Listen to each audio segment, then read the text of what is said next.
ऐका, भगवानगडाला मानणारं कुटुंब आहे. यापूर्वी ते भगवानगडावर येत होते. त्यांचे अनेक वेळाचे फोटो त्यांनी मला दाखवले आणि जे आरोपी आहेत त्यांची पार्श्वभूमी असणारे पुरावे त्यांनी या ठिकाणी दिलेले आहेत. ते अजूनही ते सांगतायत. पण याच्यामध्ये धनंजय यांचं म्हणणं असं आहे की याला जातीवाद न देता जे कोणी आरोपीची बाजू घेणारे ते खरे जातीवादी आहेत. आम्ही अजून काही बोलायचं असेल तर अजून दोन शब्द ते बोलतील. भगवानगड हा कायमस्वरूपी देशमुख संतोष देशमुखच्या आणि धनंजयच्या पाठीमागे आहेत आणि सदैव राहील. त्यांनी हे सांगितलेलं की आम्ही गडाला मानणारे गडाचे शिष्य आहोत. अनेक वेळा गडावरून येऊन गेलेलो आहोत.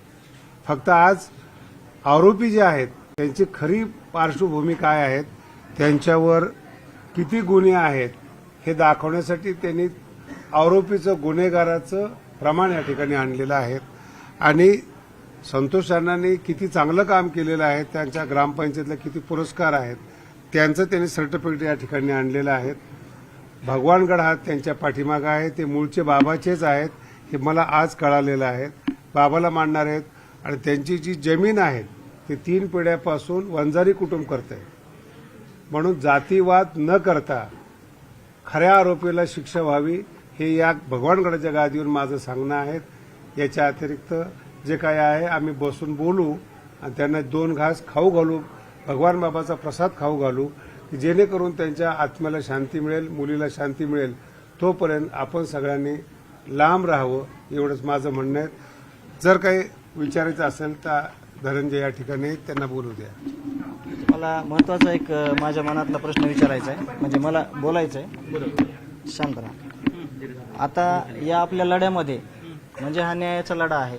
अतिशय क्रूररित्या ही हत्या झालेली आहे. याच्यात बाबा प्रत्येक क्षेत्रातलं माणूस आपल्याला, जसं की तुम्ही आता इथून संप्रदायाचं तुम्ही सांगितलं, तसंच राजकीय लोक याच्यात आहेत या न्यायाच्या भूमिकेत, सामाजिक आहेत, संप्रदायातले आहेत. तर ते जर कुठं न्यायाच्या भूमिकेत असले आणि त्यांना जर कुणी जातीवादी म्हणत असेल तर तो एक विषय चांगला गांभीर्यानं लक्षात घ्या. पहिल्या दिवसापासून आत्तापर्यंत विविध लोकप्रतिनिधी आहेत, जिल्ह्यातलेच नव्हे तर जिल्ह्याच्या बाहेरचे, अख्ख्या महाराष्ट्रातले सगळे लोकप्रतिनिधी, तुमची पोलीस यंत्रणा सगळी या न्यायाच्या भूमिकेत आहे आणि न्याय मागत आहे. तर त्याच्यामध्ये त्या लोकप्रतिनिधीला जर जातीवादी म्हणण्यात आलं तर मग न्यायाच्या दिशेने येणारे ते लोक परत येतील का न्यायाच्या भूमिकेत? नाहीत येणार. तर ती सुद्धा गांभीर्यानं दखल घेणं गरजेचं आहे. हे पहिल्या दिवसापासून आज 54 दिवसापर्यंत जे लोकप्रतिनिधी आहेत, जिल्ह्यातले नव्हे तर सगळ्या बाहेरचे, हे देशमुख कुटुंबियाच्या न्यायात आहेत. त्यांना देखील न्याय मागतायत. त्यांना देखील तुम्ही चुकीचं ठरवलं नाही पाहिजे अशी माझी विनंती आहे. 1-2 शब्द वैभवी बोलेन तुम्हाला. जातीवाद न करता सामाजिक सलोखा कायम राहावा यासाठी देशमुख कुटुंब आपल्या गडावर आलेलं आहे. ताई बोल. बाबा, आज तुम्ही महंत आहेत, महाराज आहेत, गुरु आहेत आमचे. म्हणजे तुमचा दर्जा खूप मोठा आहे. आज तुमच्या पुढे मी खूप लहान आहे. फक्त मला एवढं वाटतं की जसं तुम्ही म्हणलात, एका चापटीचं जर त्यांची मानसिकता तशी झाली आणि त्यांनी माझ्या वडिलांची हत्या केली. आज माझ्या वडिलांच्या अंगावर, आज आम्ही फक्त न्यूजला ऐकतो की त्यांच्या अंगावर इतके वार झालेत. त्यांची अशी एकही अवयव नाहीये की तो शाबूत होता. त्यांचे जर आता मी घरीच ते ऐकलं की त्यांचे फक्त अस्थिमध्ये 3 हाडे निघतायत. तर म्हणजे आमची आज मानसिकता काय असेल? ते ज्यांचे फोटो आहेत ते आम्ही आज सुद्धा बघू म्हणजे ते आम्हाला बघू वाटत नाहीये. त्याचं इतकं दुःख आहे. फक्त म्हणजे मला एवढं वाटतं की जे तुम्ही आमचे जे विचार होते किंवा माझ्या वडिलांची हत्या कशी झाली, त्याच्या मागचं कारण काय, ती घटना कशी, जशी मागाशी तुम्हाला चाचाने सांगितली, तेवढंच तुम्ही आमचं म्हणजे एकदा ऐकून घेतलं पाहिजे होतं आणि नंतर तुमचं जे वक्तव्य ते करायचं. काहीही बोललेलो नाही. मी तुमच्या पाठीमागे आहे. हा जो समाजातला प्रकार आहे हे वाईट लोकांनी केलेले काम आहे. तुम्ही जर भगवानगडाचे शिष्य आहात, तुम्ही तुमच्या बाजूने आहेत. मसाजोग, केस तालुका हा बाबाला मांडणार आहेत. अनेक वेळा दौरे झालेले आहेत. म्हणून कदाचित माझ्या बोलण्याचा गैरसमज झाला असेल. तुम्ही मला गुन्हेगाराचं जे काही गुन्हे दाखवलेले ते आणून दिलेले आहेत. मी गुन्हेगाराच्या पाठीमागे नाही, फक्त इतर लोकांनी त्याचा अर्थ चुकीचा केलेला आहे. बाबा, आम्हाला पण तेच वाटतं की जे ही वृत्ती आहे, जी गुन्हेगारीची आहे, त्याच्यामुळे आज माझ्या वडिलांची हत्या झाली आहे. फक्त ती जी वृत्ती आहे ती आपल्याला बाजूला काढायची. आणि आमचं म्हणणं हे की आरोपींचं ज्यांना समर्थन करायचं त्यांनी निश्चित करा. आम्ही त्यांच्या बाबत काही बोलत नाहीयेत, पण याच्यामध्ये कुठं जातीवाद आणतायत. आणि ज्यांना आरोपीची पाठराखण करायची तेच जातीवाद काढतायत. माझ्या वडिलांनी जसं मला समजतंय तसं माझ्या वडिलांनी कोणतं जातीवाद केला नाहीये. आता सगळ्या चाचांनी सांगितलं की आमचे शेतकरी सुद्धा हे वंजारी हेच आहेत, त्यांचं सुद्धा अण्णा मुंडेच आहे. पण आम्हाला एक असं याची खंत वाटते की जो माणूस जसं दलितांना वाचवण्यासाठी गेला, त्यांनी कधी जातीवाद न केला, त्याच्यामध्ये न्याय मिळवण्यासाठी असे वेगवेगळे फाटे का फुटतात. आमचं एकच म्हणजे आज आम्हाला इतकं दुःख आहे, आमचं गाव सुद्धा या दुःखातून सावरू शकलं नाही. पण तरी पण आज आम्ही त्यांच्या न्यायासाठी झुंजतो, कारण की त्यांच्यावर जो अन्याय झालाय, म्हणजे आता प्रश्न पडतो की कुणाला वाचवायला जाणं हा पण आपला गुन्हा आहे का.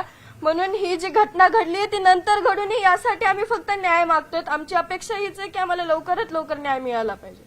भगवानगड आपल्या पाठीशी आहेत. मी भगवान बाबाला प्रार्थना करतो लवकरात लवकर फास्ट ट्रॅकवर न्याय मिळावा आणि मुलीला सांत्वना मिळावी. भगवानगड हा कायमस्वरूपी त्यांच्या पाठीशी उभा राहील. आरोपीचं कधीही समर्थन करत नाही.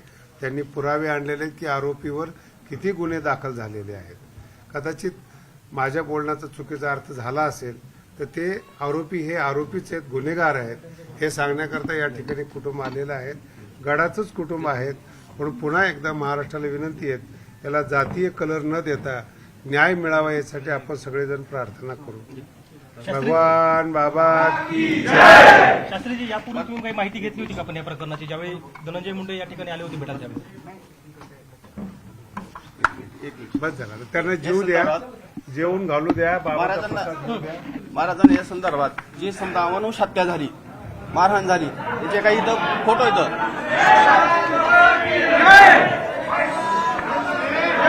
याच्यावरून फक्त एक तुम्ही लक्षात घ्या, ही फोटो बघितल्याच्या नंतर तुमची नाही ह्यांना दाखवत नाही, मीडियाला दाखवत तुमच्याकडे हे तुमच्याकडे सुपूर्द करतो, तुम्ही पाहून घ्या फक्त. हे आम्ही कुणाकडेही देणार नाही.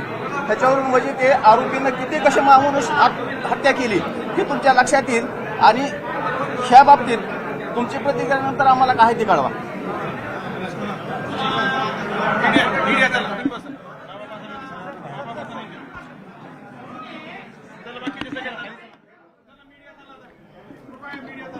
संतोष देशमुख यांचे कुटुंबीय, धनंजय देशमुख, त्यांची मुलगी, त्यांचा मुलगा सगळेजण नामदेव शास्त्रींना भेटायला गेले.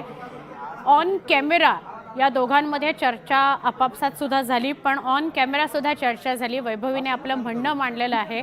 वैभवीने नामदेव शास्त्रींसमोर हे सांगितलं की तुम्ही आमची बाजू ऐकून घेऊन मग तुमचं वक्तव्य करायला पाहिजे होतं. तुम्ही धनंजय मुंडेंना पाठिंबा देताय, पण तो पाठिंबा देण्याआधी आमचं सुद्धा म्हणणं, आमची सुद्धा भूमिका आणि त्यांचे आपापसातले लागेबांधे सुद्धा ऐकून घ्यायला पाहिजे होते, असं थेट वैभवीनं नामदेव शास्त्रींना सांगितलेलं आहे मीडियासमोर आणि त्यांच्यासमोर सुद्धा. पण ते असं म्हणालेत की मी व्यक्ती म्हणून समर्थन केलेलं आहे, व्यक्ती म्हणून पाठिंबा दिलेला आहे, अजिबात आरोपीला मी पाठीशी घातलेलं नाही, जातीवाद सुद्धा भगवानगड कधीच करणार नाही.